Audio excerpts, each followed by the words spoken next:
Why do you like this shovel for transplanting? Okay, the reason I like this shovel the most is because number one, I've got small hands and the handles have a nice grip to it that fits my hand comfortably, as well as the shovel shaft.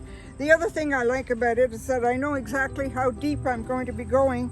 I'm going to be going exactly 6 inches deep when I put my shovel down, because my hand measures 6 inches, and so that's when I know that that shovel is down 6 inches to cut the roots of my tree, all right, or my plant, whatever.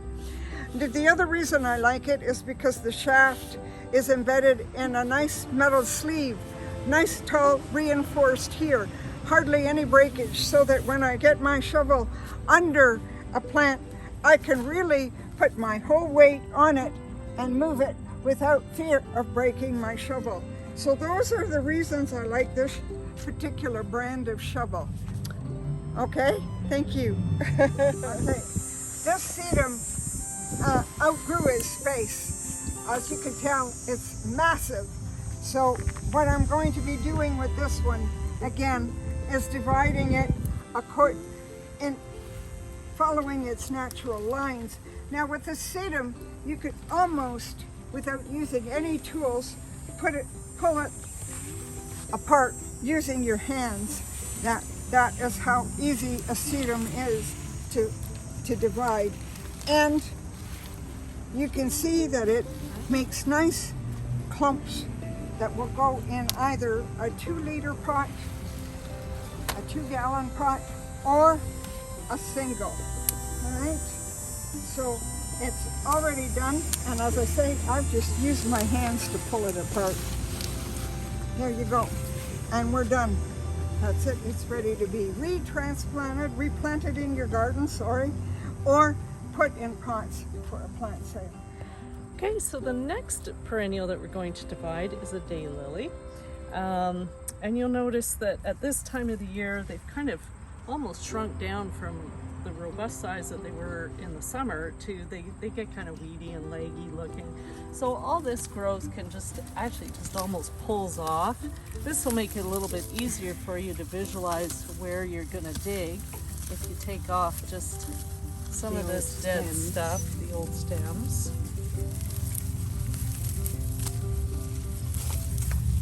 This is another very old plant. This is Hyperion, a very faithful old yellow daylily. Flowers fairly early in the season. That's good enough. You can see what you're doing. I can see what I'm doing. There we go. So now we're going to use the shovel again. Same thing as with the hosta. You're going to dig all the way around. We kind of pre-dug this a little bit. I get down in there and go all the way around the edge again. And as I say, we've pre-dug it, but you can see we've gone around this edge as well. And now you can get underneath it and give her a lift and get it out of the hole there. And now, Charmaine will give it. Now what you want to do is you want to try and remove as much dirt as you can from the bottom of this, because you want to be able to divide it. So the idea is to turn it on its side. I'll get this. All right, watch your fingers, Brenda. I'm going to come along here. Okay, so here we are.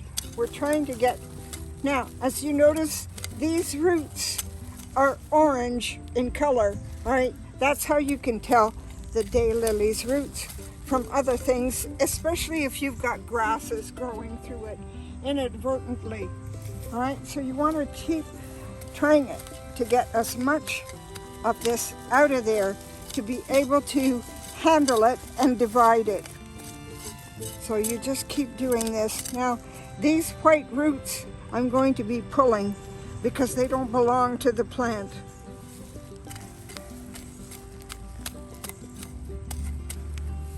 You want to rotate the plant and do the other side. Because as you can tell, it's heavy. So by getting rid of this soil, it's not hurting the plant, like Brenda said, it's almost finished its growing season, so it's almost gone into a type of hibernation, so doesn't matter. Actually, this is the best time of year to divide perennials, because then they have a good amount of time to get used to their new environment, whether it be a pot or another spot in the garden.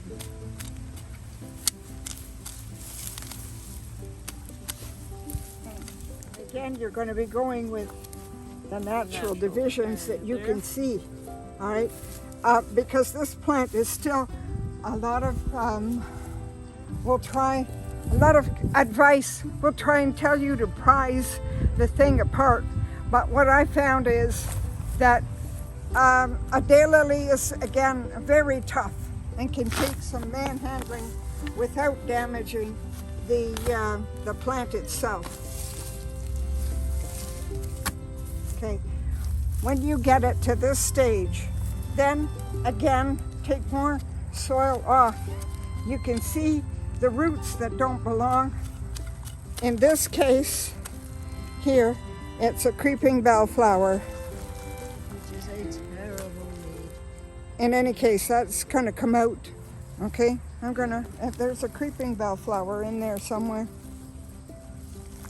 Now, because I know there are some bad weeds in this bed, I'm going to wash this. I'm going to wash the roots of this plant before I put it back in again. Anyway, okay, that's about it. Now, what you want to do when you want to put it, you want to give people, if you're selling at a plant sale, you want to give people a good chunk of this so that it would fit in a 1 gallon pot. You don't want to give them this bit. If you do have a small bit like that, it has to be combined with someone else, with something else, with another part of that plant, because there's not enough there. I'm going to wash the roots of this because I know that there are some bad weeds in it. I can see some leaves of creeping bellflower here. And creeping bellflower is a bad thing. I'm looking for roots of the bellflower.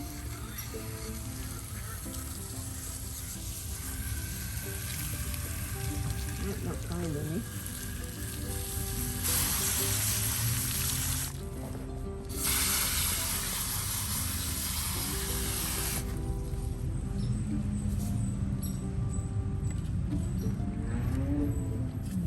All right, put some water right there.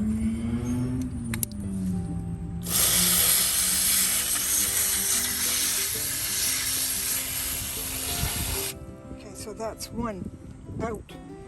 It's a bulb, but that's usually they're attached to something much deeper. It can be this creeping bellflower can go as deep as 8 inches in the ground.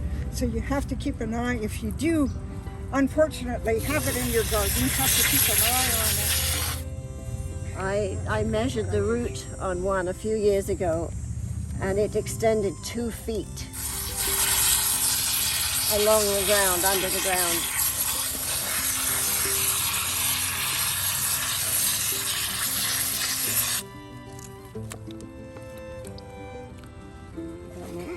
Let's see if I can find another one, a better one. Doesn't look bad.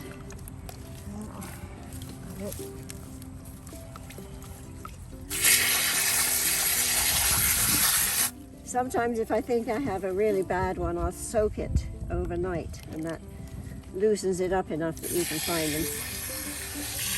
But this doesn't look too bad. We're replanting this piece, and it should do just fine back in the garden.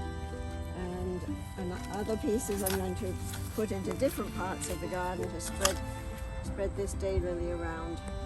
Okay. They do need to be divided after quite a few years. This has probably been in here 20 years.